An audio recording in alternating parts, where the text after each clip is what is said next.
Hey guys, this is Eckhart Slatter. Hello and welcome to what will be a shorter Star Wars lore video. As always, if you want more content, we've got a new video out on X2 about the nuances of skirmish battle and Empire at War, and I'll probably be doing a stream as well, maybe The Last of Us 2 or Empire at War, I'm not really sure, but as always, links down below. Anyway, I've got a few videos planned about the Battle of Endor because it's one of my favorite moments in Star Wars. One of them, the one we'll be covering today, covers why Palpatine had the Rebel Alliance attack the Death Star 2 before it was fully completed, but I've got another one I can do about whether the entire Rebel fleet was present for the battle. Just let me know by giving this video a like if you're interested in that. So why did Palpatine rush things? I mean, the second Death Star had a giant friggin' hole in it that the Rebels easily exploited. Had the Death Star 2 been finished, well, the Empire may have won the battle. It would have been very difficult for the Alliance to launch a raid on the second Death Star if they couldn't fly in and attack the reactor directly. I don't think they had the firepower in their capital ships, for example, to contest the space station. And what's more, the Death Star 2 actually being fully completed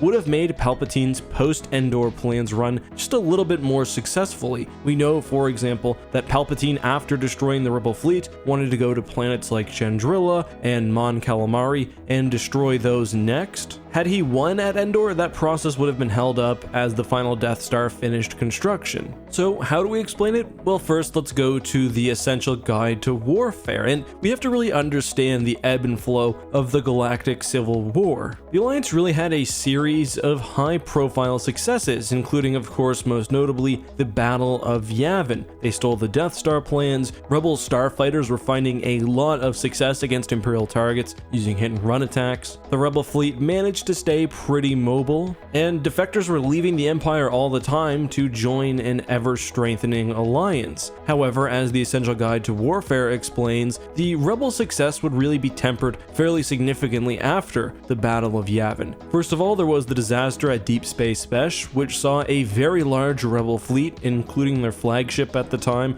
Rebel 1, destroyed by an Imperial sneak attack. Then, of course, there was the scattering but not fatal blow against the Alliance at the Battle of Hoth. The Empire had struck back, the dream was dying, and the Rebels were desperate, but still, it was very difficult to nail down the Rebel Alliance. They were continually mobile, and it felt like no matter what happened, you'd never get all of the Rebel fleet in the same place at once, and thus a grand victory was just not possible. However, things also felt hopeless for the Alliance. The Emperor was always well guarded on Coruscant, the Imperial Navy was overwhelming, and they had advantages in basically every aspect of warfare. Palpatine played on these desperations to get the Alliance to launch an attack that they otherwise may not have. Palpatine could have waited admittedly for the second Death Star to finish construction, but then he would have been too hard of a target for the Alliance. That part's obvious, the incomplete station was part of the trap for the Alliance. But we also know that Palpatine could have lied about the state of the Death Star. He was the one who gave the Alliance all of the intelligence they needed to attack. That's why I think it's actually more than just that. I think Palpatine realized the Alliance was at their most vulnerable and thus the most willing to take a huge risk to end the war prematurely. Who knows what could have changed in the weeks or months that it would have taken to finish the Death Star, but there's also more. I think there was a serious risk that the Rebels would discover on their own the Death Star 2, and then they could attack it without having to mass the entire fleet through whatever plan necessary. The new Star Wars canon has done a really good job of illustrating the sheer scale of a Death Star construction. Shell corporations and fake projects and wonky accounting are all used to hide Death Star construction, and of course, the station itself needs to be built somewhere secluded, but also close enough to all of the major manufacturers to be built on a reasonable timeline. With the second Death Star, instead of really decentralized production, Palpatine chose to build the station at Endor, and as a way to keep the project secret, the Empire undertook the massive task of actually building a hyperspace route. Basically, they would use technology to artificially make a region of space that was free of debris and everything else that would make hyperspace travel difficult. We know from the Essential Guide to Warfare that the Alliance actually learned of the construction of the Sanctuary pipeline before they were recovered other plans for the Death Star too, and it seems obvious that given enough time, maybe even after recovering Han Solo at Jabba's, that the Alliance would have seriously looked into what the pipeline was being used for, specifically where it led and what was on the other side. If the Alliance has first-hand knowledge of what's going on at Endor, then I really think the whole power dynamic becomes completely skewed. They can get their own real information about the state of the second Death Star, they can see its capabilities, and perhaps the Rebels can even send in a team to destroy the Death Star without having to send in a fleet. All in all, when you watch the Death Star briefing before the Battle of Endor in Return of the Jedi, two of Mon Mothma's main points are the fact that the Imperial fleet is scattered across the galaxy trying to hunt down the Alliance and not at Endor, and that the weapon systems on the Death Star 2 are not operational. If Palpatine didn't wait, then that appearance of vulnerability cannot be maintained. And even if he does wait but somehow lies or feeds the Rebels false information, I do think there is a risk that the Rebels just straight up don't attack the Death Star 2 because they're less vulnerable, having secured some military victory somewhere else, or an even more serious threat that they've investigated the Sanctuary pipeline on their own and have found out what's waiting on the other side, i.e. an Imperial Armada and a massive, fully completed battle station.